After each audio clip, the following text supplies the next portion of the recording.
राहुल गांधी ये मिस करते हैं। आप देखें जिस तरीके से बीजेपी का ग्राफ अजीत जी बढ़ता चला गया है पैन इंडिया, राहुल गांधी ऐसी तस्वीरें देखना चाहते होंगे, मंच पर कमांड में दिखना चाहते होंगे, वो मंच पर दिखाई दे रहा है और लोगों का उत्साह देखिए क्या जबरदस्त है। अच्छी बात है कि उनको ये मौका 2 बार मिल जाएगा। अभी एक बार मंच पर बैठे हैं, फिर केरल में शपथ ग्रहण होगा, उनका मुख्यमंत्री बनेगा, तब भी वो मंच पर बैठेंगे।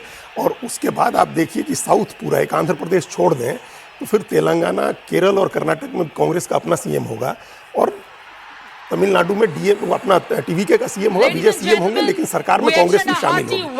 कांग्रेस का शामिल होना और राहुल गांधी का परफॉर्म करना, दोनों का फर्क है। यहाँ स्टेट लीडरशिप ने काम किया या राहुल गांधी ने काम किया, परफॉर्म काम तो किसी ने नहीं किया। 18 सीट से 5 पर आ गए, काम तो किसी ने नहीं किया। ये पोस्ट पोल जो अलायंस है, ये तो मैनूवरिंग होती है, ये तो बार्गेनिंग है, कॉम्प्रोमाइजेज है। ये तो हालांकि रियल पॉलिटिक्स यही है जो फील्ड में होता है, जिसकी बात अभी राघवन कह रहे थे जब वहां शेर और गीदड़ की बात, वो तो परफॉर्मेटिव पॉलिटिक्स है। आपको ऑडियंस के सामने परफॉर्म करना होता है, अपने एक पॉलिटिकल रोल में होते हैं जो आप परफॉर्म करते हैं। रियल पॉलिटिक्स वो है जो 4 तारीख के बाद हुई है। उस रियल पॉलिटिक्स में कांग्रेस ने अपना काम किया, बैठ करके मणिकम टैगोर उसको भी लीड कर रहे थे। राहुल गांधी ने उनको हरी झंडी दी और उसके बाद ये चीजें तय हो गई, सरकार में शामिल होंगे। ये डीएमके से पहले भी कांग्रेस कह रही थी कि अगर इस बार हम चुनाव जीतेंगे तो हमको सरकार में शामिल करिए। डीएमके ने मना कर दिया था और अन्ना डीएमके ने बीजेपी को मना कर दिया था कि हम जीतेंगे तो आपको भी हम सरकार में नहीं शामिल करेंगे। किसी राष्ट्रीय पार्टी को द्रविड़ पार्टियां सरकार में नहीं शामिल करती हैं क्योंकि उसका उनको खतरा, वो कोई 1 इंच स्पेस नहीं देना चाहती है कोई भी पार्टी, द्रविडियन पॉलिटिक्स करने वाली पार्टी। हालांकि ये भी तो द्रविड़ पार्टी ही है, लेकिन द्रविडियन आइडियोलॉजी की पार्टी जो अन्नादुरई की और पेरियार के उसकी के सिद्धांतों पर बनी जो पार्टियां थी, वो नहीं, राष्ट्रीय पार्टियों को इसको कोई स्पेस नहीं देना चाहती हैं। और जनता का भी मूड, आप इस बात को समझिए मीनाक्षी, है जनता का भी मूड राष्ट्रीय पार्टियों को जगह देने का नहीं। तभी कांग्रेस बीजेपी 4 से 1 पर आई और कांग्रेस 18 से 5 पर आई। तो ये आगे क्या होगा, ये जो हम वही कहते हैं, कैलकुलेटेड एक जोखिम जो लिया है कांग्रेस ने। जनगणमन के साथ आप जो औपचारिकता है उसे पूरा होते हुए देख रहे हैं। वंदे मातरम, वंदे मातरम, सुजलां सुफलां मलयज शीतलां सस्य श्यामलां मातरं वन्दे मातरम्। सुप्रज्योत्स्ना पुलकितयामिनी पुल्लकुसुमित द्रुमदल शोभिनी सुहासिनी सुमधुर भाषिनी सुगदां वरदां मातरं वन्दे मातरम्। कोटि कोटि कंठ कल कल निनाद करले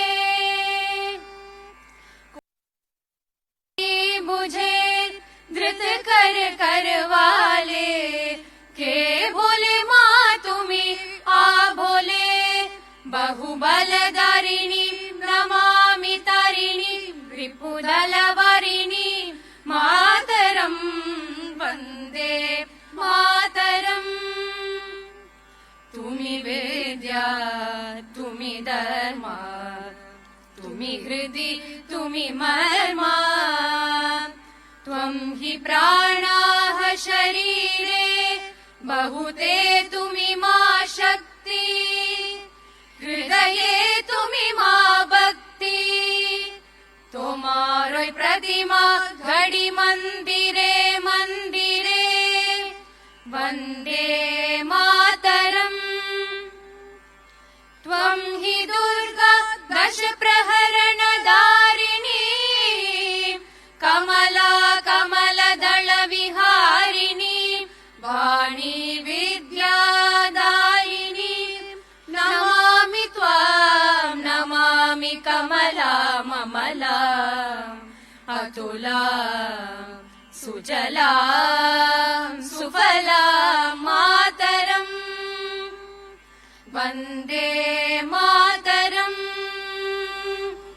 श्यामलां सरलां सुस्मितां भूषितां धरणीं भरणीं मातरम् वन्दे मातरम् वन्दे मातरम्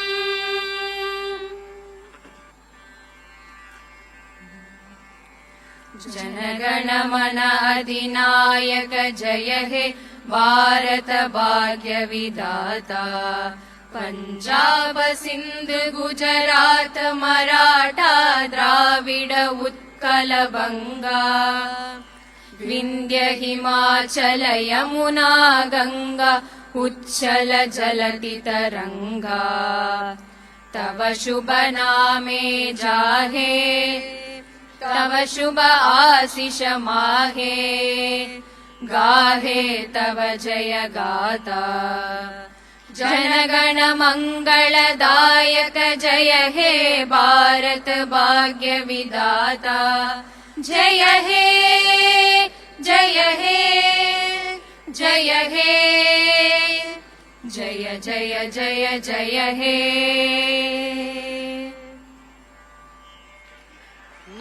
നീരാറും കടലൊടുത്ത നിലമടർന്ന കിഴിലൊഴുകും നീരാറും കടലൊടുത്ത നിലമടർന്ന കിഴിലൊഴുകും सीरारुम वदनमेन गान से पहले राष्ट्रगीत का गायन हुआ और ये इस मायने में बड़ा महत्वपूर्ण हो जाता है कि डीएमके यानी कि इससे पहले जो तमिलनाडु की सत्ता में थी, जब ये चर्चा हुई कि वंदे मातरम के सभी छंदों को गाया जाएगा क्योंकि ये सांस्कृतिक राष्ट्रवाद को आगे बढ़ाता है, तो डीएमके उन पार्टीज में से थी जिन्होंने इसका अपोज किया था और ये कहते हुए किया था कि इतिहास सांप्रदायिक ध्रुवीकरण वाला रहा है वंदे मातरम का, इसलिए हम इसका की आलोचना करते हैं। ठीक है अमिताभ जी, अजीत जी, लेकिन आज मंच पर जब हम तस्वीरें देख रहे हैं, क्योंकि अब तो इसे अनिवार्य कर ही दिया गया है, स्टालिन भी देख रहे होंगे ये शपथ ग्रहण समारोह। नहीं, वो तो स्टालिन तो अब नहीं है, मान लीजिए टीवी पर देख रहे होंगे। राहुल गांधी तो खड़े हैं। राहुल गांधी की पार्टी ने भी कहा था कि इसका सांप्रदायिक इतिहास जो है रहा है और इसकी वजह से ही 1937 के की जो कांग्रेस हुई थी, उस कांग्रेस में गुरुदेव रविंद्रनाथ ठाकुर और महात्मा गांधी के कहने पर जो बाद के 4 छंद हटा दिए गए थे और सिर्फ 2 छंदों को तय किया गया था कि कांग्रेस के अधिवेशन में गाया जाएगा और इस पर बड़ी पार्लियामेंट में चर्चा हुई थी और प्रियंका गांधी वाड्रा ने सारा डिटेल्स रखा था कि कैसे जो पत्राचार हुए थे।